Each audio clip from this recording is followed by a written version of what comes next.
Hello everyone, this is Rafael Alcantara. Today I'm going to teach you about Git and using command line interface. What is a version control system? A version control system, or VCS, tracks the history of changes as people and teams collaborate on projects together. As the project evolves, teams can run tests, fix bugs, and contribute new code with the confidence that any version can be recovered at any time. Developers can review the project history to find out which changes were made, who made the changes, when were the changes made, and why were changes needed. Git is an example of a distributed version control system commonly used for open source and commercial software development. DVCS allow full access to every file, branch, and iteration of a project, and allows every user access to a full and self-contained history of all changes. Git helps us a lot in controlling the flow of new functionalities between multiple developers on the same project, with tools for analyzing and resolving conflicts when the same file is changed by more than one person in different functionality. Git lets developers see the entire timeline of their changes, decisions, and progression of any project in just one place. With Git, collaboration can happen anytime while maintaining source code integrity. Using branches, developers can safely propose changes to production code. Okay, let's understand how Git works.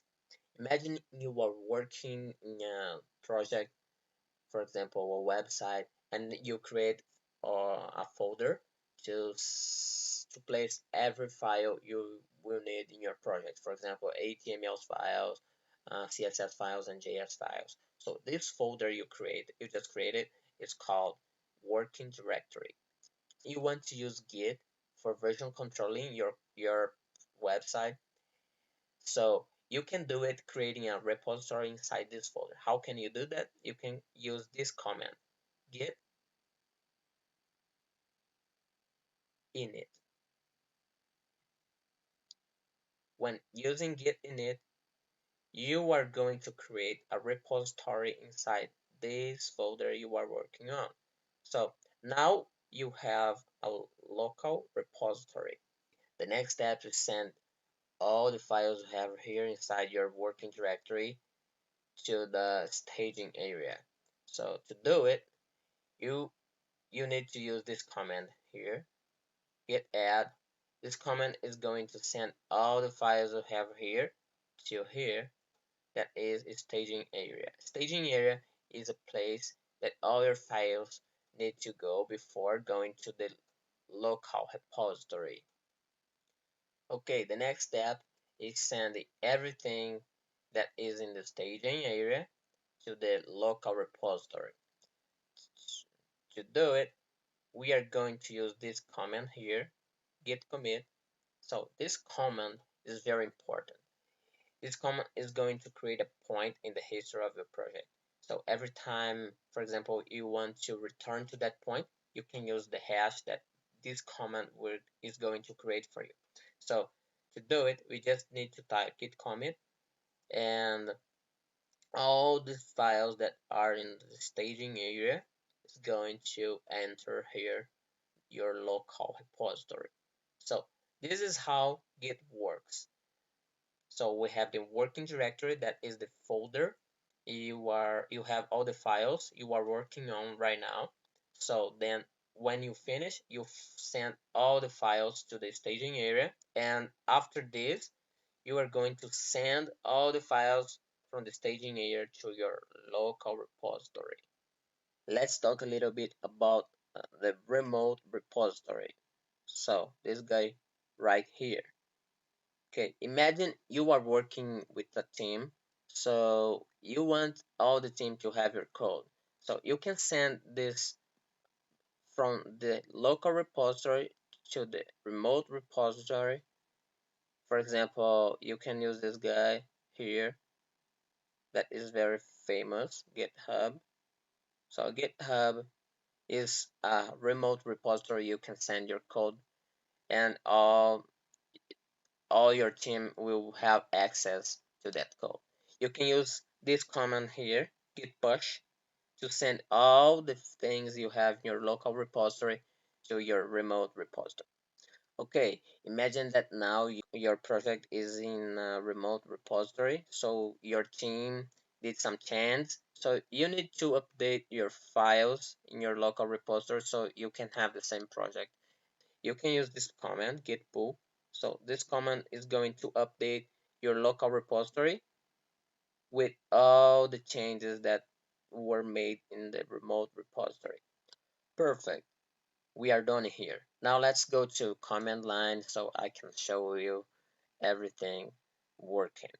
Okay, now I'm going to teach you how to use command line interface and how to use git commands inside the terminal in VS Code. Okay, I'm using Linux, but it's the same thing in Windows, so you have no problem. Okay, I'm going to open my terminal. So I have here my terminal. I will create a folder inside my desktop. So I will enter my desktop. I'll create a folder here called, using the command make directory make mkdir. I'll call project. Okay, now note that I have a new folder here called project. Inside this project folder, I will enter this folder. I will create two files. Touch to create a file, index.html, and touch style.css. Perfect. If I type ls, I can see all the files I have inside this folder. Perfect. Now I will open VS Code, type in the command code dot. So VS Code will open with this folder open for me. So okay, this is the folder project here. If I type Ctrl J, I open the terminal here inside the VS Code. It's the same terminal as here. We can use both if you want. I initiate a Git repository inside this folder using the command Git Init. Let's see what happens. Okay, now I have initialized amped Git repository inside this folder. As you can see, now I have a message here saying untracked. So I have two files that are not tracked by Git. So if I type git status, let's see, I have a message here, untracked files. Use git add to add these files, to include that files to be committed. Okay, let's try this. So git add, I will use dot here. So I am saying to git, okay, I need all the files. So git add. Okay, let's git status again, and let's see what happened. Now I have just two new files inside this stage to be committed.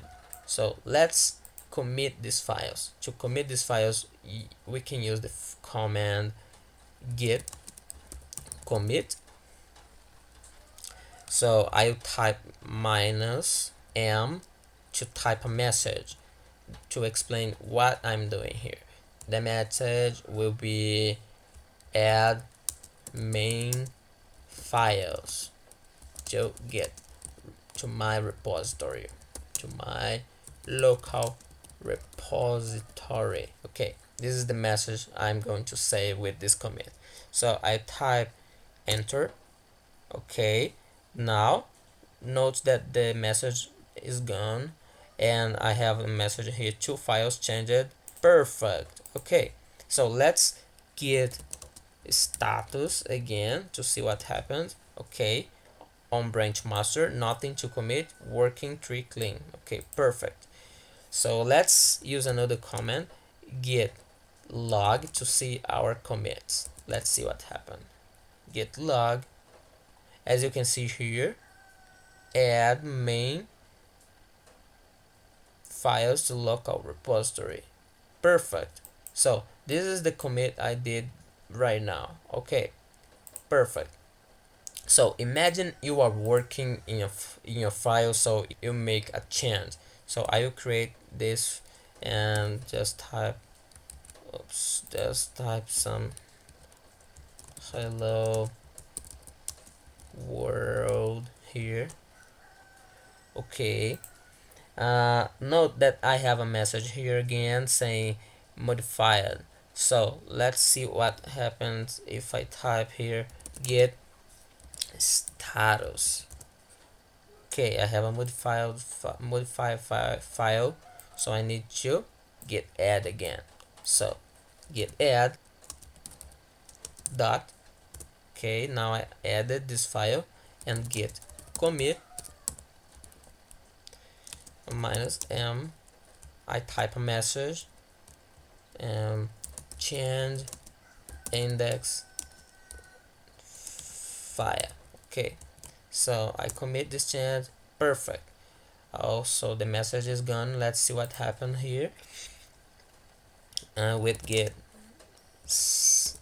log. So as you can see, now we have two commits. So I have the first commit that is add my main files to local repository, and now I have the second commit. So here I have the name of who did the change and the mail and information of date. So this is a really cool and very useful tool for us as developers. Okay, imagine you are working with a chain, so you want to add some feature to the program, but you don't want to mess up all the code you already have done. So you can create a feature branch, so you can work in that branch that is another timeline with the same code, but everything you do there, you will not affect the master that is the main branch of your program. So you can do it by git check out minus b to create a new branch, and I will call this new branch. Let's say new branch. Okay, type enter. Now I created a new branch and I changed it to that branch. Note that now I'm working that branch. If I get log, note I have the same commits here. Everything is working. So I'm working on new branch. So let's do some change here. I will add a p, and inside the p I will add some code. Okay, I added this paragraph here. Okay, now I have this change here. Okay, now I need to git add these changes and git commit minus message and the message will be added paragraph graph. Okay, now everything is okay, but now I have two codes. If I can see here, I have the paragraph in one branch. If I get check out master, now I am on master, and note that there is no paragraph here. Perfect, I'm on master right now. So I use this command here, git merge new branch. So let's see. Okay, what happened? Now I have the paragraph here. So as you can see here, I have added to the index 3 more lines. So this is how we can merge two branches in one.